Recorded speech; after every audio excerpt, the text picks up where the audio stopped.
In conversation with David Shields, we have Fred Moody, who is an editor, writer, journalist, author from Bainbridge, Washington. His work has appeared in numerous publications, including the New York Times and the Wall Street Journal, and much more. Our featured author tonight, as you all know, is David Shields, who is an internationally best-selling author of 20 books, and is joining us to talk about his new book, War is Beautiful. Shields is a recipient of the Guggenheim and NEA fellowships and has published essays, stories in the New York Times Magazine, Harper's, Esquire, the Yelp Review, and more. In War is Beautiful, Shields invites us into his ensuing research and analysis over 50 full-color war photos published in the New York Times that he argues reveal the numbing of warfare and the manipulation of reality by one of the largest media outlets in the country. So join me in welcoming David Shields and Fred Moody.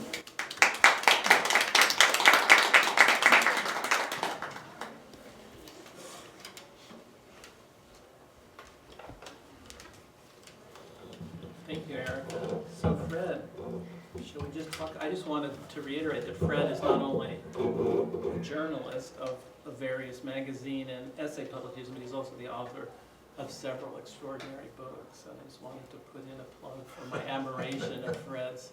He's a longtime friend. Fred was the editor of the Seattle Weekly when my book, Black Planet, came out in '99, and Fred and I did a Q&A, I think, then, didn't we, Fred, at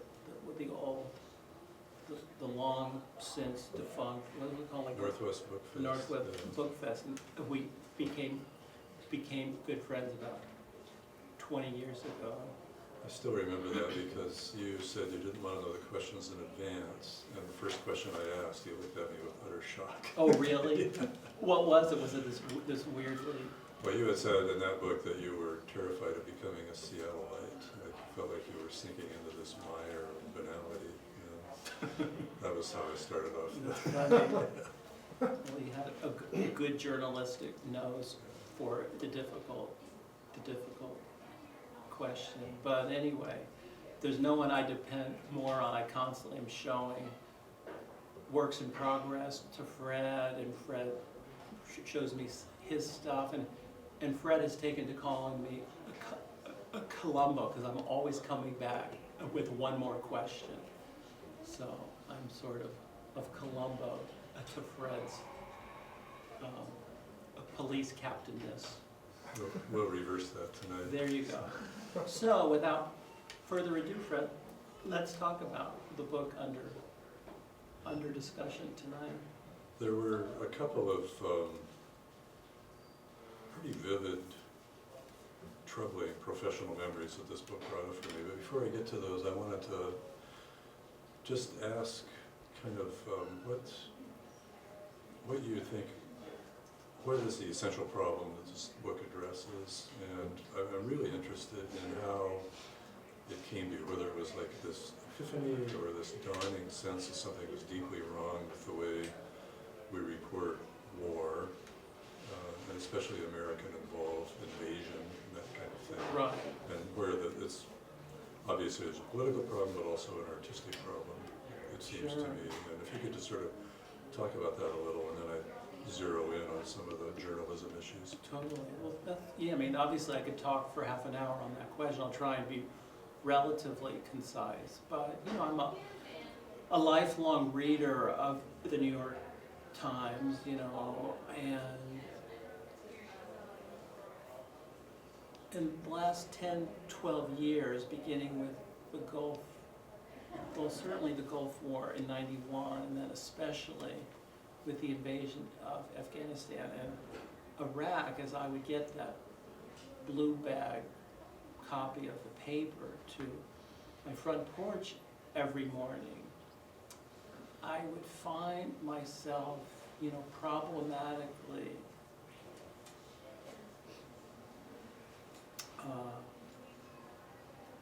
riveted by these photographs.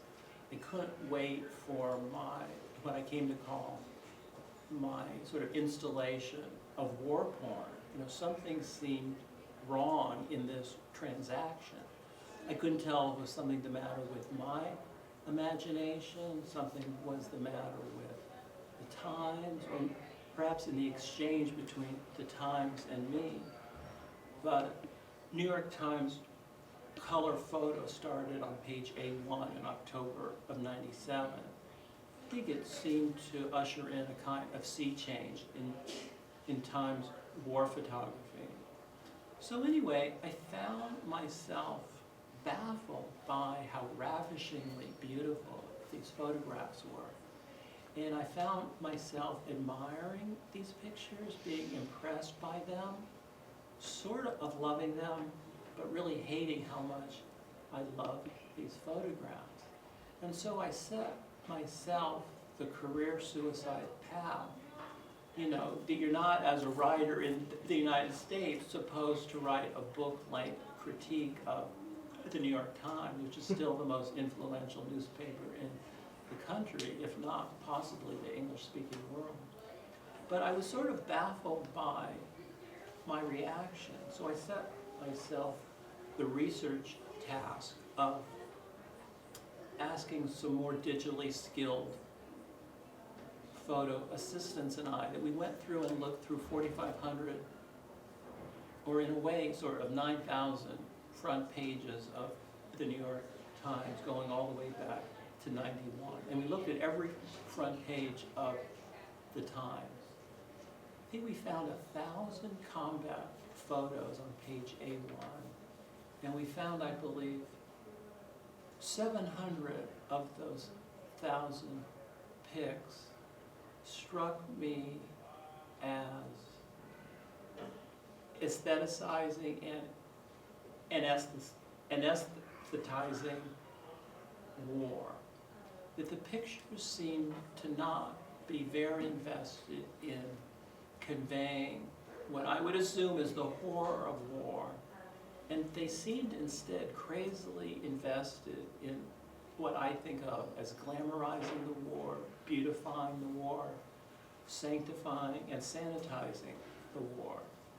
And if these pictures had been of, say, pictures on the front page of the Wall Street Journal or USA Today, or if it was a video collage at Fox News, there would be no story here. But the Times has, or had, probably still has, a unique role in American culture.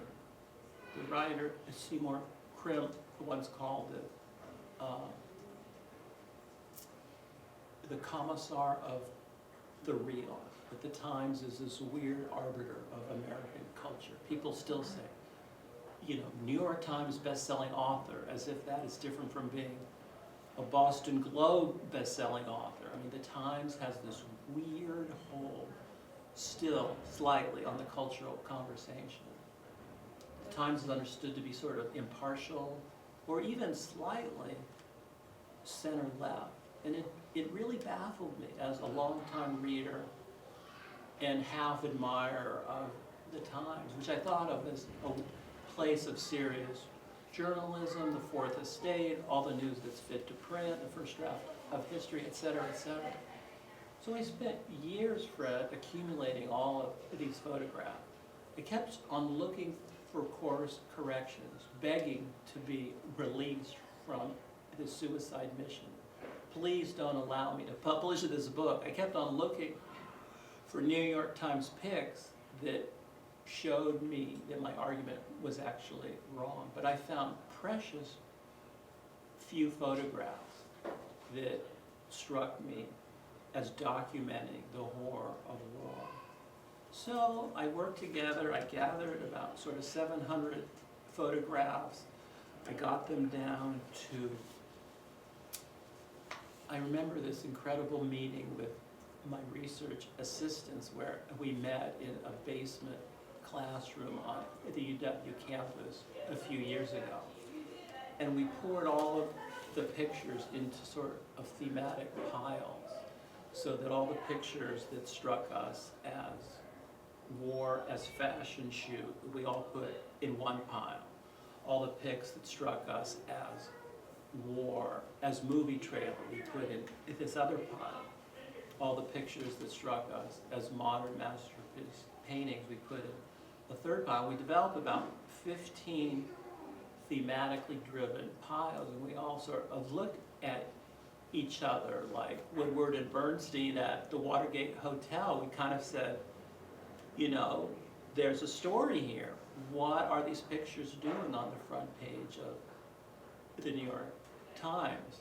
I wasn't only reading these pictures in a paranoid way, the evidence was staring us in our collective faces. So at that point, that we knew we had a book. In a way, my favorite moment of doing the book was that moment where we all looked at each other and realized we had the book. Then it was a long and somewhat tedious process of getting the pictures digitally ready, finding a publisher, having the publisher buy licensing fees, choosing our key 64 photos that fit our 10 thematic categories, finding quotations that preface every chapter, writing the introduction, getting the art critic Dave Hickey to write the afterword. And the end result is this really beautiful book, I think. I mean, it's no praise to me. I think the publisher did a really beautiful job. Someone called it, you know, it is this sort of problematically beautiful book where it's this sort of museum quality book that is supposed to be a kind of perverse coffee table book in which the pictures are ravishingly beautiful and you're supposed to feel disgusted and repelled and furious at how gorgeous the photographs are. And so, anyway, Fred, that's my long-winded answer to how the book came to be. What's your sense of, and maybe it's too complicated of an answer, but is there an agenda behind this? Or On my part or the Times? The Times. And is it political, is it artistic, is it to sell ads? You've talked about these pictures in context where colors will flow through photographs down to the ad at the bottom of the page. I don't know if you want to pull that. Do We I have- talked about it Do I over have that full page? over dinner a little bit. I don't think I have the, Yeah, it's probably just somewhere else. We can maybe bring it up another time. Yes, Okay, it's yeah. actually here. This is something, this was the Times, Monday, November the 16th, 2015, after the Paris bombings, about 2 months ago. And it's something that war photographers talk about off the record, that, you know, it's just a legitimate design concern in which a war photographer will say, you know, do you have a will be asked, do you have a picture with orange in the picture? Do you have a picture of a dying soldier with orange in the background? Which sounds disgusting, but it's a, you know, this is finally a commercial operation. So in a paper like this, I happen to be in New York City on a book tour for this book, and so I pulled the front page of the picture of the paper, and, you know, there's a lot of red for this, a Thai advertisement, and that clearly bounces off of this beautiful French woman's red lips, and that rhymes with these hundreds of dead red flowers in these bouquets of flowers. And then on the top of the headline is France strikes ISIS targets in Syria in retaliation for attacks on Paris. And I don't know how you guys read this front page. On some level, you could just say it's a front page, and why are you making such a big deal out of it? But to me, when you put together that headline, those hundreds or thousands of fallen flowers, and this sort of mythically sort of classic French beauty on the front page of the picture of the paper, this kind of argument is being messaged, or a kind of argument is getting manufactured. In Noam Chomsky's phrase, consent is getting manufactured. This is how we as lambs are led to slaughter. It's Schopenhauer's phrase. But to me, a kind of argument sneaks through these images, which is, we can't allow Helen of Troy to be killed, that we can't allow her to become a fallen flower. Bombing begins in 5 minutes. There's a kind of subtle argument going on here, and again, there's no way in which the Times is consciously saying that or thinking about that. But in a way, if I have an agenda in the book, it's to question the unblinking beauty of these images that the Times is sending a somewhat encrypted, somewhat coded cultural message. These pictures dignify and enable and ennoble war. They make war seem dignified and in a way necessary. And I want us to worry about these pictures more than the Times does. The way I sometimes say it is the design department is running the War Department here. And that seems to me at least worth talking about. Well, it seems particularly egregious there since the story is about bombing in Syria and all the pictures are from Paris. That's a really good point. That's a really good point.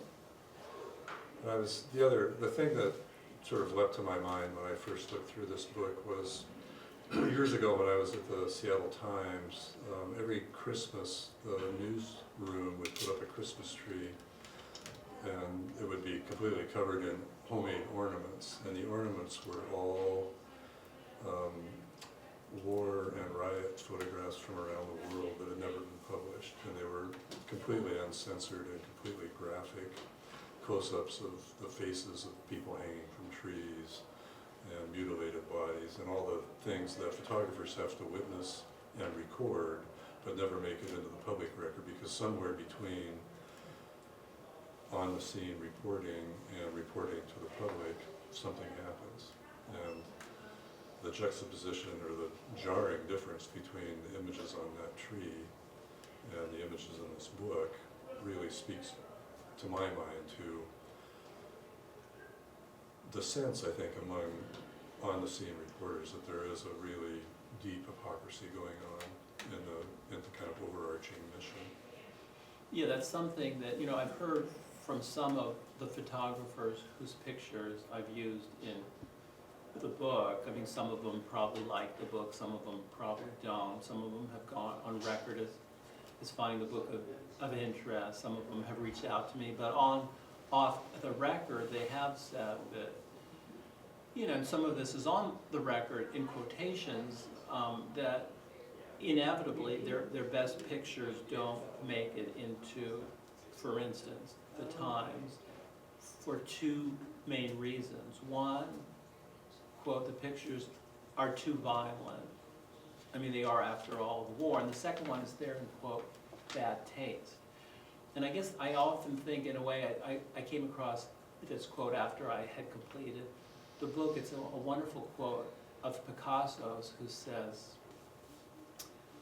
"The enemy of great art is good taste." And I feel like so many of these pictures are, exquisitely, gorgeously, repellently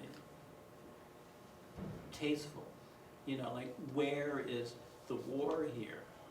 And, like, there's a line of the Civil War general, William Tecumseh Sherman, who famously said, "War is hell." That phrase has entered the culture at this point, 150 years later. It's become even a sort of cliche. And I feel that as I look through these 9,000 photographs from Times A1 pictures from '91 until just last year, I had the feeling that to the Times, the message the Times is sending to its readers is not that war is hell, but that war is a kind of very pretty and very distant heck.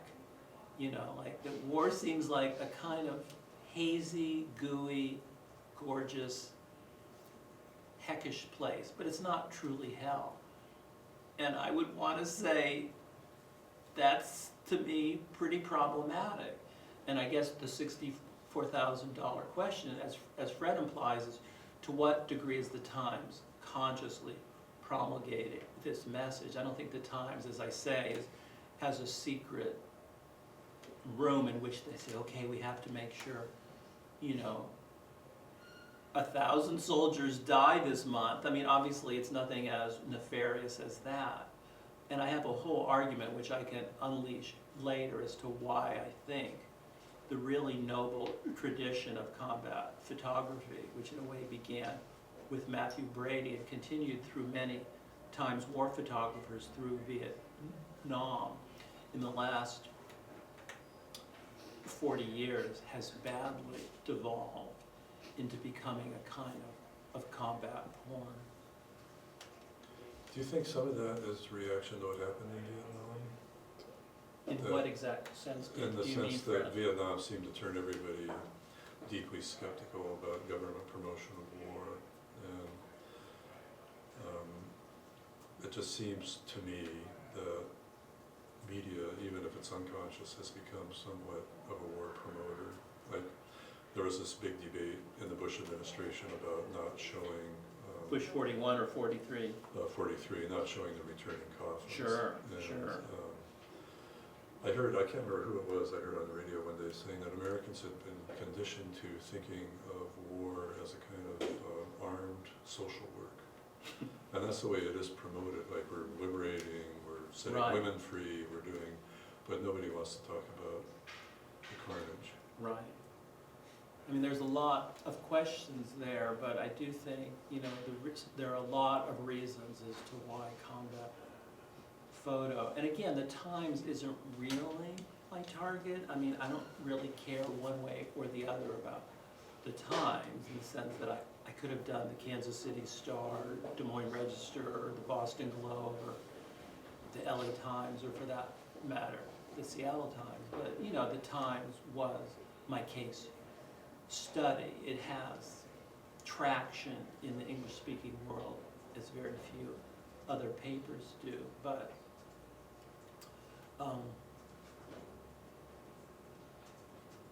there's a whole series of reasons as to why the Times, after Vietnam, has changed its photo policy. One, I think, is an all-volunteer army, so that the typical reader of the Times is terribly unlikely to be a soldier in Iraq or Afghanistan. You look at the roll call of the dead every day, they're always often a person of color from, Plano, Texas. They're not an upper middle class kid from Westchester, New York. Two, I think the embedding of journalists and photojournalists with troops was a huge change, so that the very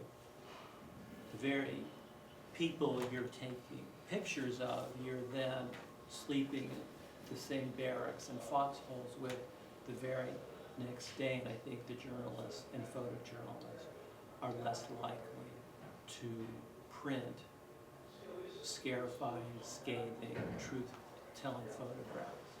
I also think, too, the rise of the web, the ubiquity of digital media, and the decline of print journalism has left, for instance, the New York Times in an incredibly precarious position, so that an image, so first of all, it's trying to hold on to a dwindling so-called market share, and second of all, it's fully aware that an image it prints is going to go around the world absolutely instantaneously. So it prints what seem like relatively anodyne photographs, such as this picture of fallen bouquets and a beautiful young Parisian woman. And I guess the part of the argument is that behind these seemingly anodyne photographs, there's a huge cultural message getting sent. That by not printing and showing and documenting and exploring the true horror and cost and blood of war, it ends up making war seem both very distant and really cool. I'm trying to think of a couple other reasons how, well, I've mentioned quite a few of the reasons. I think too, the huge push of right-wing think tanks, whether it's, the Koch brothers or Richard Mellon-Schiave, these sort of multi-billion-dollar think tanks, have pushed centrist media toward the right. As you know, there's an endless sort of gotcha game if a media outlet such as NPR or The Times in any way leans slightly left. So I think a lot of these media outlets have leaned right, or at least very broadly centrist and falsely balanced. And I also think for the last 40 years, all of these photographers and photo editors and page designers have gone to school on abstract expressionism. They've all been to art school, they've all studied the modern masterpieces such as Andy Warhol. If you call these masterpieces, we can argue about whether they're great or not, but a lot of abstract expressionist beauty, Gerhard Richter, Jasper Johns, Mark Rothko, Richard Diebenkorn, Jackson Pollock, kind of gorgeous abstract expressionism, I think has seeped into the bones of every photographer, every photo page designer, every photo editor. And in a way, all of these pictures are aspiring. I could have done the whole book, I sort of wish that I had. I could have done the whole book as nothing but war as modern masterpiece paintings, because picture after picture after picture is almost, it seems a conscious attempt to replicate major paintings from 1950 through 2000. And as a result, there's a kind of reverence for sheer physical and painterly and pictorial beauty, and to me, almost no interest in documenting war consequence. I mean, during Vietnam, to return to Fred's question, LBJ, the president, Lyndon Johnson, said, I can't win this war without the support of the New York Times. And the Times during Vietnam published some iconic and powerful photographs, some of which won the Pulitzer Prize, some of which a lot of people argue helped to end the Vietnam War slightly earlier than it would have otherwise ended. And I think even as recently as 2013, the Times ran an article called something like the 13 most important pictures from the Vietnam War. And then I couldn't help but ask, where are the 13 most important questions from Afghanistan and Iraq? They're definitely not in the New York Times for a variety of reasons I've tried to suggest. Do you think, one of the, I think, really powerful arguments in your book is about not so much the image itself, but composition, and that gets back to the question of painting. Right. But it seems to me that somewhere between Vietnam and the present time, the journalistic mission has been kind of corrupted by artistic pretension or the artistic mission, and I don't know how much of that has to do with technology and the ability to manipulate photos that didn't used to be there, and the fact that they're in color now and they didn't used to be. That's huge. I mean, I don't think it's a coincidence that all these pictures are from '97 afterward. I looked at stuff pre-'97, pre-color, but there's something, it's almost, well anyway, I didn't mean to break the internet. Basically, I was just wondering what you're thinking about kind of that, I guess, complicated question between the mission of the journalist as opposed to what someone might think of their mission as an artist, Right. as a photo editor, as artist, or a photographer as artist. Because even though you crop these things, you've probably seen the original picture of Che Guevara before they cropped it and it became so iconic. Sure. And I kind of feel like that drives a lot of these people now, just the idea that they can create something that goes beyond reporting. Right. I just wonder how corrupting that can be. I mean, there's a whole series of debates online and elsewhere about the role of the photographer in a hyper-digitized world. You know, oftentimes, you know, the whole debate about Robert Capa's photograph that people realized many years later during the Spanish Civil War was a completely staged photograph. We all now know now that Iwo Jima was, of course, completely staged. The photo of pulling the Saddam statue off was staged.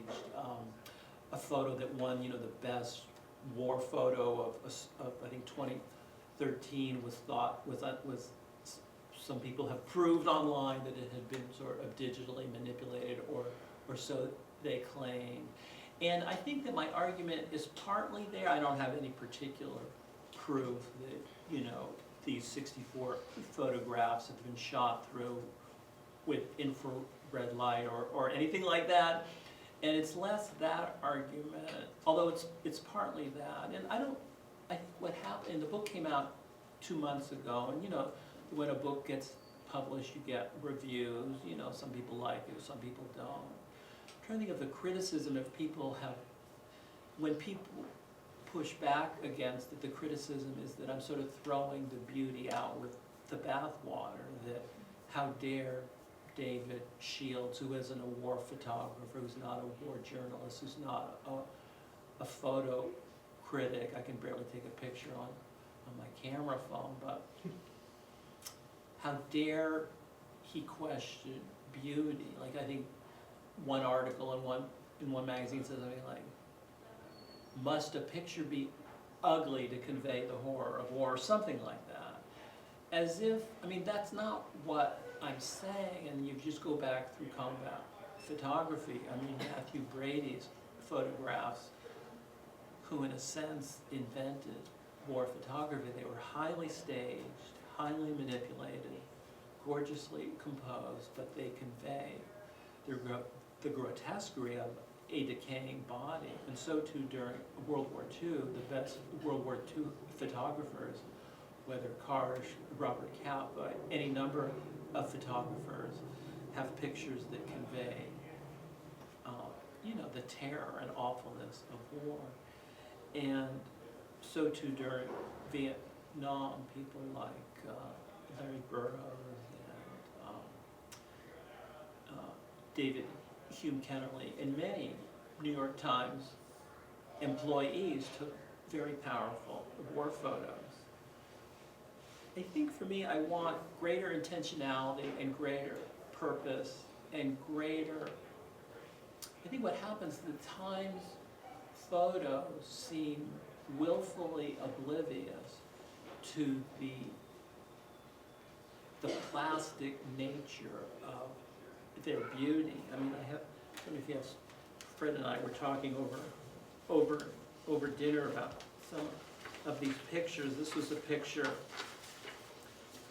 as recently as November 12th, 2015, of, it says, Kurdish fighters killed in 2014 in Kobani were buried last month in Qamishli. Sorry if I'm mangling these pronunciations. Recovery of the bodies had been impossible before. And so this is page A1. And the picture looks like a Vogue magazine fashion shoot. I mean, it's as if they did a search for the single most beautiful woman on the planet and had her be the principal barrier. And I can show you picture after picture after picture after picture like that. And so many of my viewings of the Times pictures is really, that's the picture you went with? You know, I mean, this was all very conscious choice in the sense that, see what happened to that picture we had before, Fred, That's think you had that, because that was the thing that pulled it out, right? Yeah, oh, there it is. You know, like of all the pictures, we have France strikes ISIS targets, as Fred said, in Syria, not in Paris, in Syria, in retaliation for attacks on terrorists. And so what's the picture? This stunningly beautiful, blonde, red lipstick, Parisian beauty. Really? That's the picture? That's the picture?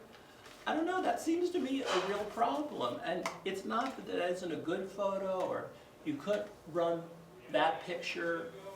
I just found in my study of literally 9,000 A1 photographs over the last almost 25 years, precious little course correction on the Times part. Like you could say, what's the harm? I would see relatively little harm, you know, occasionally there would be a picture of soldiers playing baseball or soldiers swimming, or a pretty image of a spent shell casing against an orange sunset, or a weirdly gorgeous Gerhard Richter-like photograph of a car bombing that makes the car bombing look oddly glamorous. If these were balanced by a more wrenching attempt to convey war, I'd be a less displeased former subscriber. I mean, one thing I've tried to point out is that, you know, a lot of war journalism, prose journalism, print coverage has been monumentally better and more searing and more ambitious in its attempt to convey the cost of war. Any number of British and American journalists, mainly American journalists, whether it's Steve Cole, Lawrence Wright, any number of intrepid American war reporters who are reporting, or have been reporting, at least one of whom had been a New York Times reporter, have written books, long articles that convey, not that all reporting about war has to be only, quote, anti-war, but I would want a much more nuanced account of war in prose and photo that, under the guise of neutrality, isn't actually conveying how sexily glamorous war is through studiously neutral and monumental photographs. I guess that's a large part of these things. These pictures always seem to find a way to make war seem really civilized and sort of, I just think of monumental, kind of dignified and meaningful.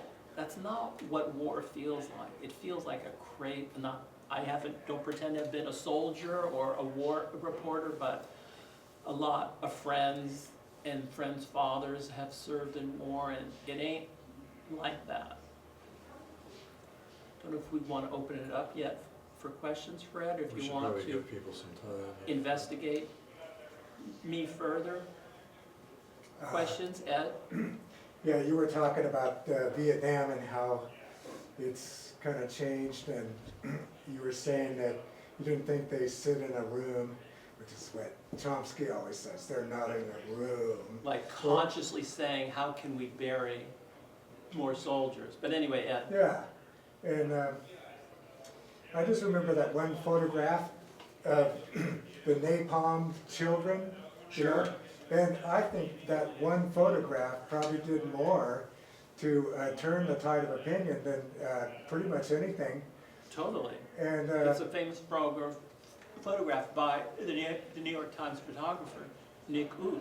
I mean, he wasn't hired by the Times, but that picture, I'm almost certain, appeared in the Times. And that picture changed Nick Ut's life, of course. And the Times ran that picture. And what has changed in the last 40 years that picture could no more appear in the Times than a Mickey Mouse commercial. yeah. But anyway, Ed, finish your thought or Well, your I question. just know that there was pressure after that on the different, especially the Times, not to do that. And a Totally. big tantrum, by the administration. Of course. So, I think there is pressure, and we know Absolutely. that, we don't hear about it all the time, but Totally. sometimes that gets exposed. Absolutely. I mean, it's very complicated, the dance by which the Times instantiates its authority by appeasing the government, and the government instantiates its authority by courting the Times. It's a very complicated and very problematic symbiosis. The Times' brand is that it's sort of serious journalism, but its brand is also that it has access to the highest levels of government.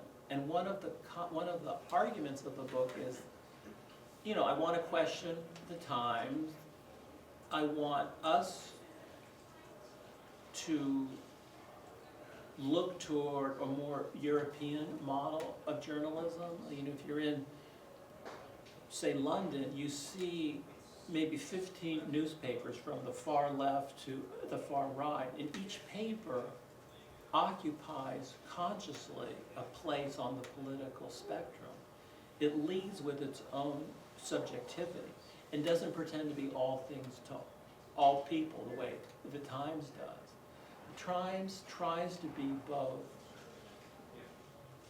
the paper of record and also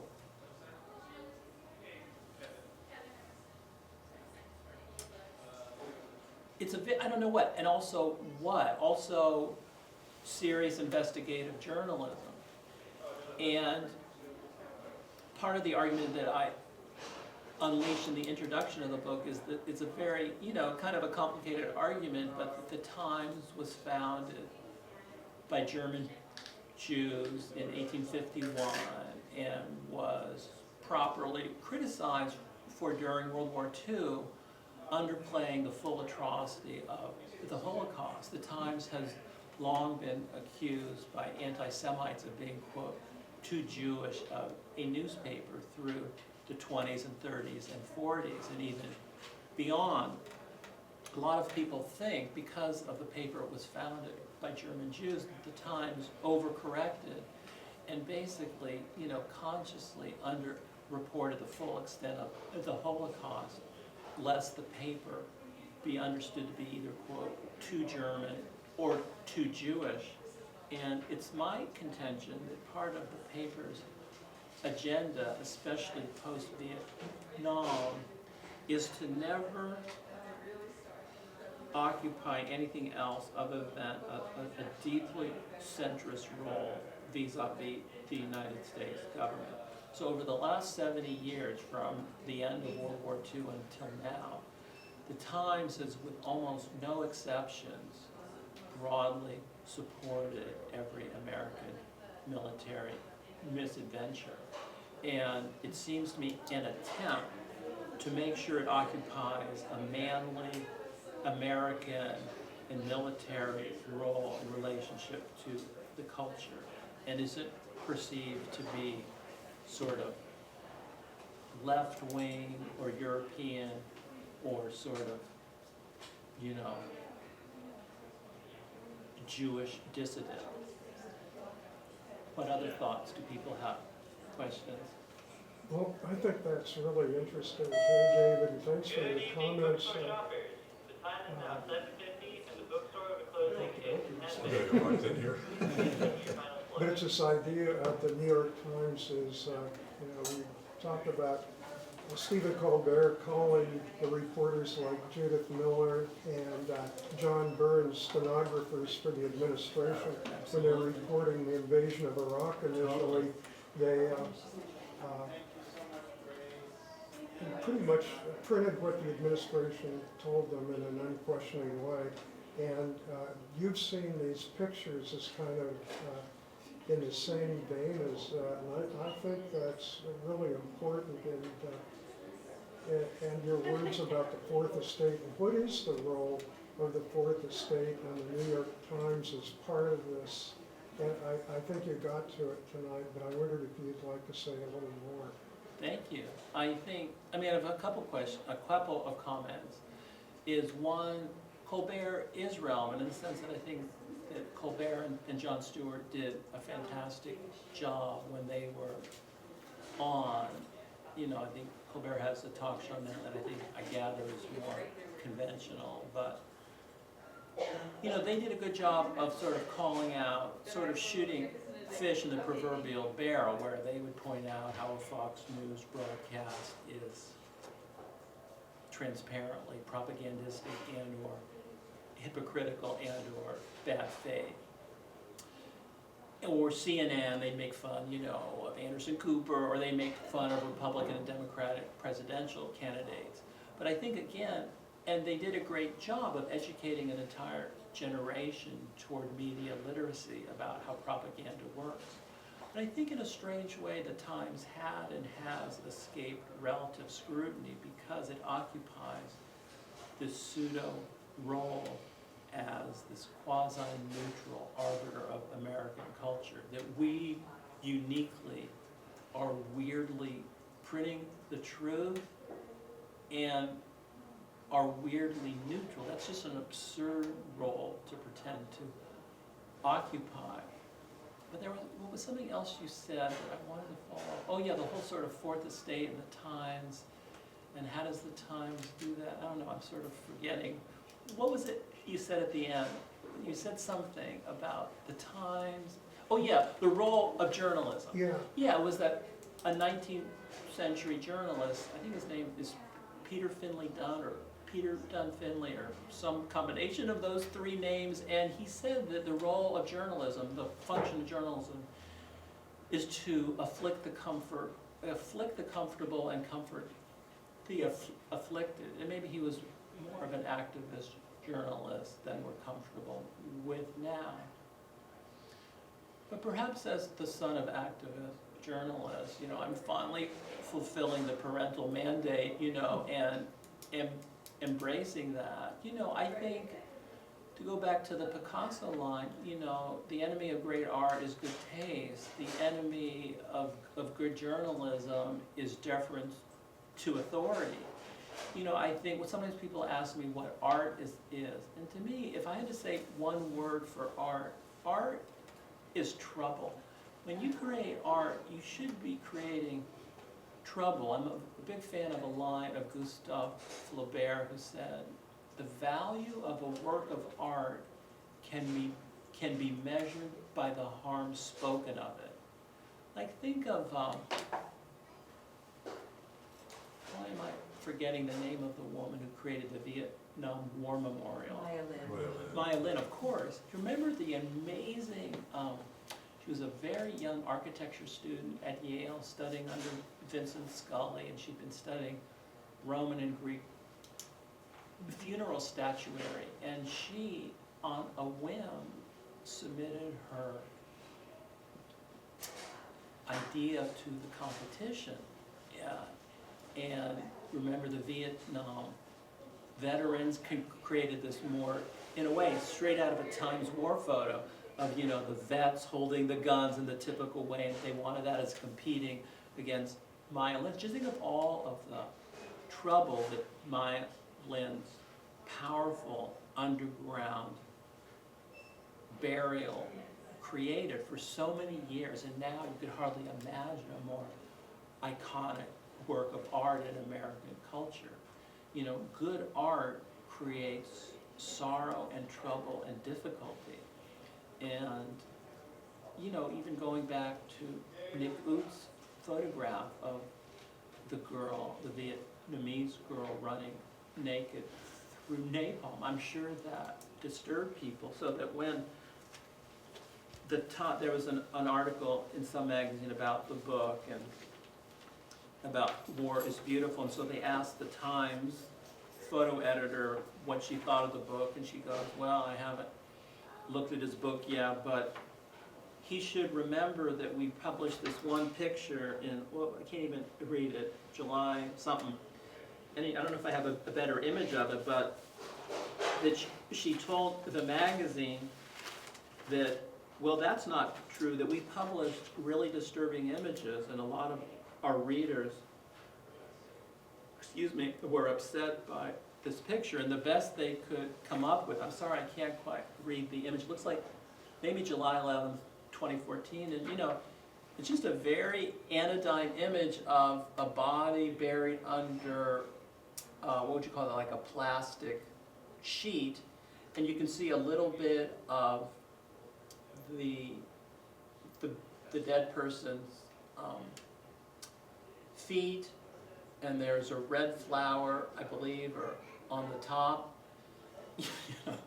If this to them, I mean, you know, it's hard to see and you can't really tell the image, but if this is the closest the Times gets to war, we're in quite serious trouble.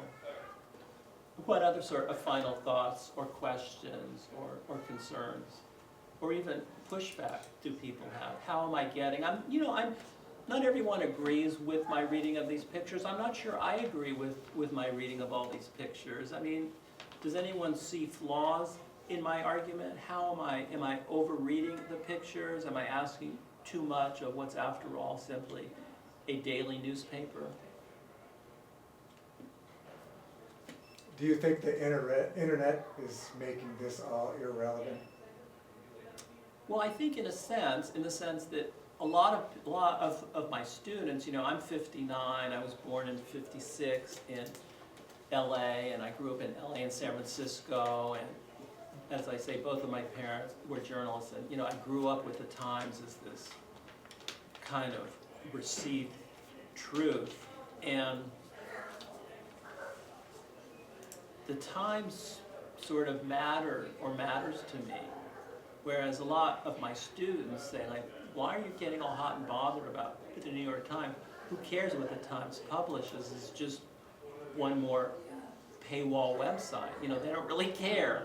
And I think I welcome that. I mean, I guess I'm all for a democratized culture. I'm all for that. One of the implications of the book, I think, is we should first of all question authority, question the establishment. We should look toward more